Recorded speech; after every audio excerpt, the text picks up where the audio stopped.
कैसे हो सब? मज़े में ना? Welcome to standard 5th chapter number 10 हमारे उपयोगी वृक्ष। आज हम इस चैप्टर के बारे में अभ्यास करेंगे। तो चलो आओ देखें हमारे उपयोगी वृक्ष।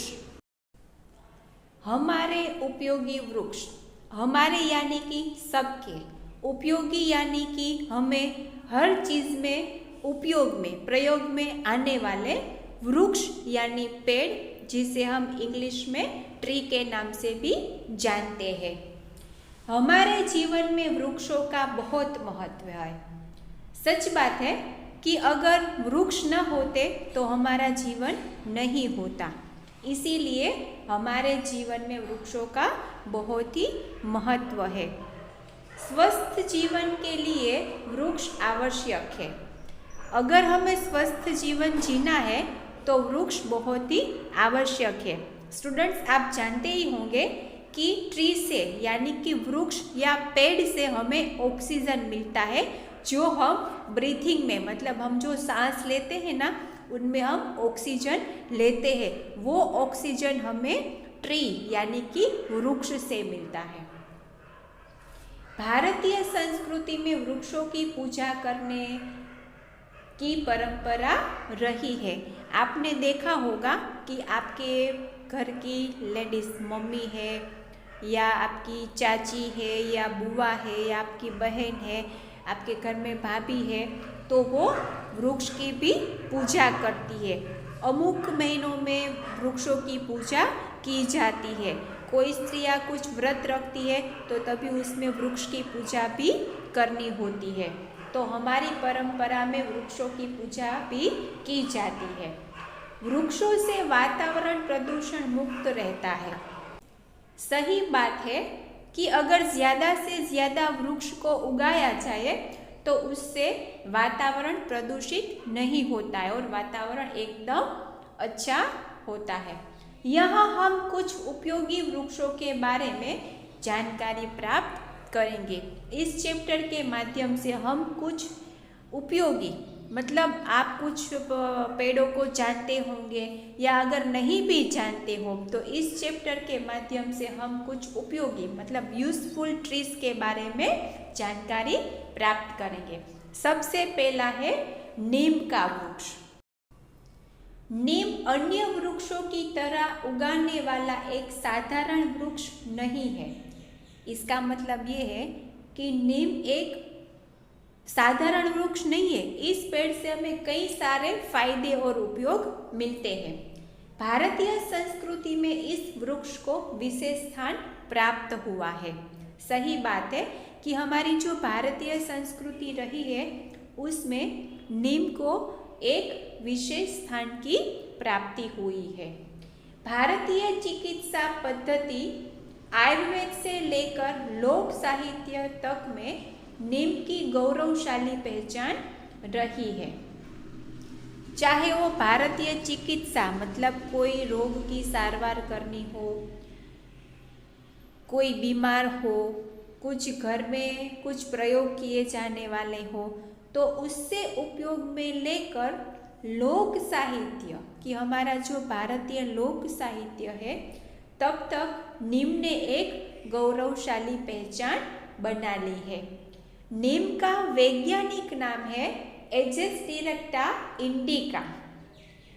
इसको वैज्ञानिक नाम भी दिया गया है। नीम को गुजराती में लोमड़ी, बांग्ला में नीमगाछ तथा दक्षिणी भाषाओं में वेब के नाम से जाना जाता है। स्टूडेंट्स, जैसे जैसे प्रांत, प्रदेश या राज्य होते हैं उसी भाषा के अनुसार उस पेड़ को अलग अलग बोलियों में पहचाना या बोला जाता है। नीम एक बहुउपयोगी वृक्ष है। नीम बहुउपयोगी मतलब विविध उपयोग में लिए जाने वाला एक वृक्ष है।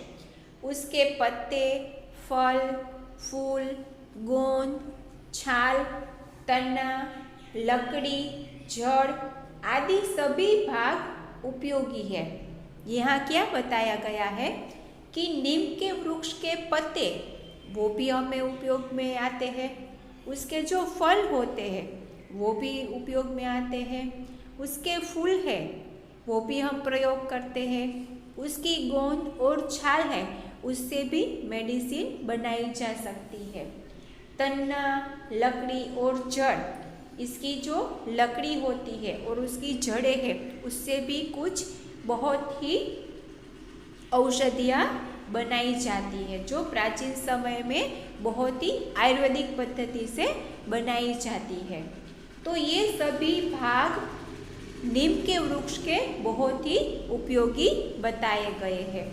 विशेषतः आयुर्वेदिक औषधियों में इसका विशेष प्रयोग होता है। देखो मैंने आगे भी बताया और यहाँ भी हमें बताया जा रहा है कि इसका विशेषतः उपयोग और प्रयोग आयुर्वेदिक औषधि मतलब हमें जो देसी दवा के नाम से जानते हैं उसमें उसका प्रयोग विशेष प्रकार से किया जाता है। नीम का फल निम्बोली वर्षा के प्रारंभ में ही पककर नीचे गिरने लगता है। नीम के वृक्ष में एक निम्बोली नामक उसका कलर पीला होता है, येलो कलर के उसके फल आते हैं। वो कब आते हैं? जब वर्षा ऋतु की प्रारंभ होती है ना तब आ चुके होते हैं और जब वर्षा ऋतु का आगमन होता है तब वो पककर नीचे गिरने लगते हैं। इन्हें एकत्रित करके सुखा लिया जाता है। ये जो निम्बोली के फल वृक्ष में से नीचे गिर जाते हैं तब उसको एकत्रित मतलब उसको एक साथ मिलाकर उसको सुखा दिया जाता है। लगभग 1 किलोग्राम में 3500 सूखे बीज होते हैं। देखो 1 किलो निम्बोली वो इकट्ठा करते हैं फिर उसको सुखाते हैं तो सुखाने के बाद उसमें 3500 सूखे बीज हमें प्राप्त होते हैं। नीम का वृक्ष विशाल और घना होता है। नीम का वृक्ष कैसा होता है? विशाल और घना मतलब फैला हुआ। अतः इसे खुले स्थान में लगाना चाहिए। अगर हमें नीम को बहुत छोटी जगह में उसके बीज बोए फिर वो ग्रोइंग होता है तो फिर वो छोटी जगह में उसका ग्रोइंग नहीं होगा, इसीलिए इसको हमें खुले स्थान में, इसलिए इसका मतलब है कि खुले मैदान में या वहाँ जहाँ जगह चौड़ी हो यानी कि बहुत सारी खुली जगह उसे मिले उसे स्थान पर हमें इसको लगाना चाहिए। इसका वृक्ष छायादार होता है। छायादार मतलब वृक्ष घना होगा, मतलब उसकी ब्रॉडनेस वो जो फैला हुआ होता है ना तो उसको घटा टॉप बोलते हैं, तो वो छाया देता है तो उसे छायादार कहते हैं। यह वृक्ष भूमि से कटाव को रोकने का महत्वपूर्ण कार्य करता है। ऑक्सीजन उपलब्ध कराने में नीम सर्वाधिक उपयुक्त वृक्ष है। देखो मैंने पहले भी आपको आगे बताया कि हमें वृक्षों से ऑक्सीजन मिलता है, लेकिन सबसे ज़्यादा ऑक्सीजन हमें नीम के पेड़ से मिलता है। नीम की पत्तियों में भी औषधीय गुण होते हैं। नीम की जो पत्ती यानी उसके जो लीव्स होते हैं उसमें औषधीय मतलब वो दवा के प्रयोग में लिए जाते हैं। वो आयुर्वेदिक पद्धति में जो दवाएं बनती है वो उसके द्वारा बनाई जाती है। इसके पत्तों से, इसके लीव से चूर्ण यानी कि पाउडर बनाया जा सकता है, टेबलेट यानी गोलियां बनाई जा सकती है। फिर आपके घर में मम्मी या आपकी सिस्टर जो हेयर ऑयल लगाती है ना उसमें भी ये नीम के पत्ते डाले जा सकते हैं और वो डालते भी होंगे। तो ये आयुर्वेदिक पद्धति में भी लिया जाता है। सभी चर्म रोगों में नीम की पत्तियों का उबला हुआ पानी प्रयोग में लिया जाता है। चर्म रोग यानी कि स्किन प्रॉब्लम, हमें चमड़ी का कोई भी प्रॉब्लम हो तो हम जब नहाते हैं तब जब हमारा पानी गर्म होता है तो गर्म पानी करने के समय हम नीम की पत्तियाँ उसमें डाल दें और वो जो गर्म पानी यानी कि हम जितना नहा सके उतना गर्म हो चुका हो ऐसा पानी नीम की पत्तियों डाले गए द्वारा हम उसका प्रयोग करें तो वो स्किन प्रॉब्लम भी हमारा दूर हो जाता है। नीम की दातुन करना दांतों के लिए उपयोगी है। आपके घर में कोई दातुन करता है? मेरे घर में तो मेरे पापा करते हैं और यहाँ बताया गया है कि नीम के पेड़ का दातुन करने से दांत मजबूत होते हैं। ये बात सच है। आपने दातुन देखा है या किसी को दातुन करते हुए देखा है या आपके फैमिली में कोई दातुन करता है? करता है तो अच्छी बात है, देखा है तो भी अच्छी बात है, नहीं देखा है तो मम्मी या पापा को बताना है कि मुझे दातुन देखना है और हो सके तो दिन में एक बार आप दातुन अवश्य करें। उससे हमारे दांत भी चमकीले होंगे, स्वस्थ होंगे और मजबूत बनेंगे।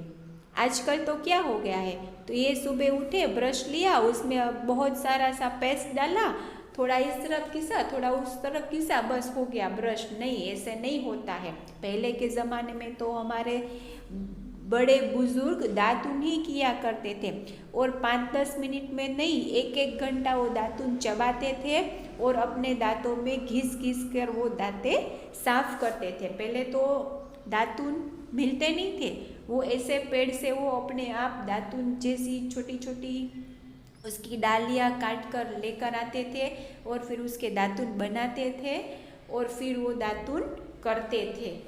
तो पहले के ज़माने में ऐसे ब्रश, टूथपेस्ट नहीं थे, दातुन ही थे और 1-1 घंटा वो चबाते थे और अपने दांत को एकदम साफ कर देते थे। इसीलिए देखो आपके दादा दादी के टीथ यानी कि दांत अब भी मजबूत होंगे और हमारे दांत तो अभी से चॉकलेट खा खा के पूरे बिगड़ गए। तो ब्रश भी अच्छे से करना है और हो सके तो दिन में एक बार दातुन का प्रयोग भी करना है। अब तो बाजार में नीम टूथपेस्ट और एंटीबायोटिक दवाएं के रूप में भी उपलब्ध रहता है। सही बात है, अब तो दातुन तो मिलते हैं लेकिन पहले के जितने नहीं मिलते हैं।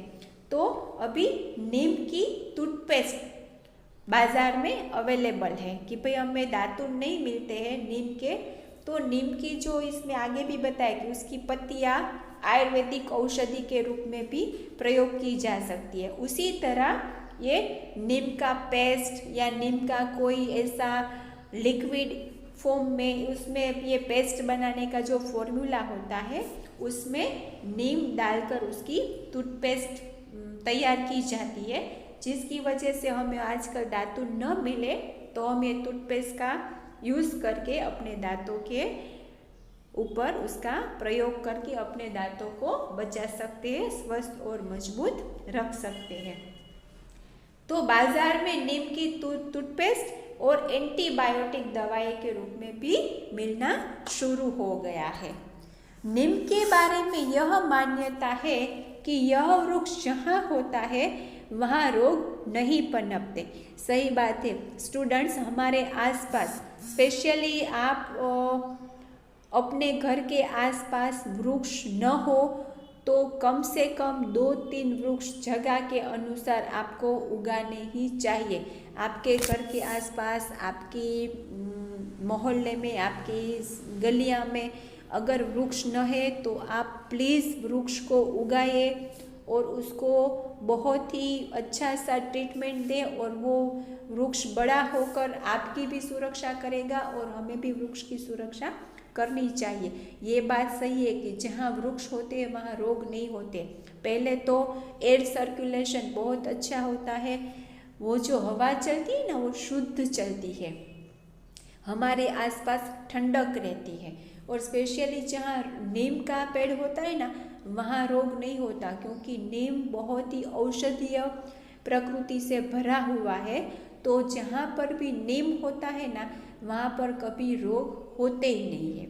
इसकी सूखी पत्तियाँ जलाई जाए तो मच्छर भाग जाते हैं। ये तो मैं भी अपने घर में करती हूँ कि विंटर का सीज़न चल रहा है तो अभी ये ठंडी में बहुत ही मच्छर हो जाते हैं। तो अगर हम नीम के सूखे पत्ते को जलाकर अपने घर में उसका धुआं चारों ओर फैला दे तो मच्छर नहीं होते और अगर होते हैं तो वो चले जाते हैं।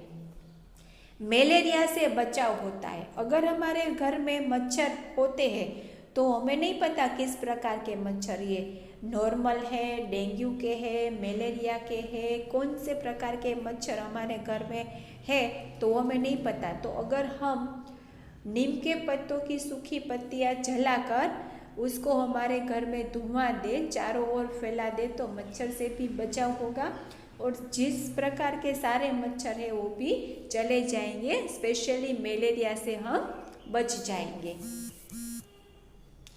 नीम की सघन छाया व्याकुल पथिक को प्रसन्न चित्त कर देती है।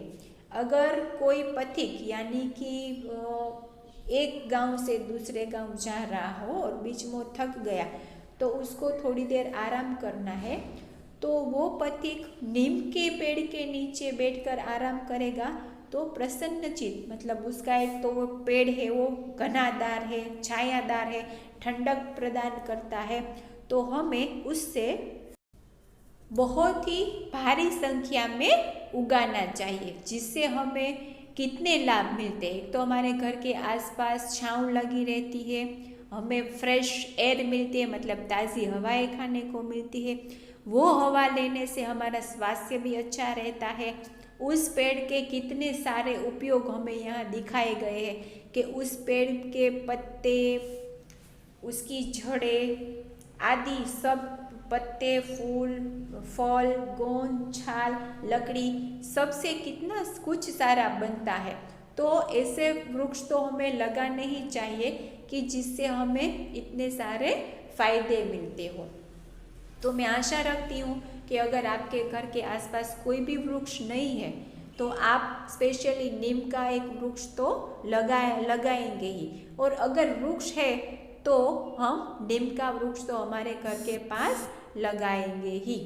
तो नेक्स्ट वीडियो में मिलते हैं। आशा रखती हूँ यहाँ तक का ये नीम का सफ़र अच्छा लगा होगा।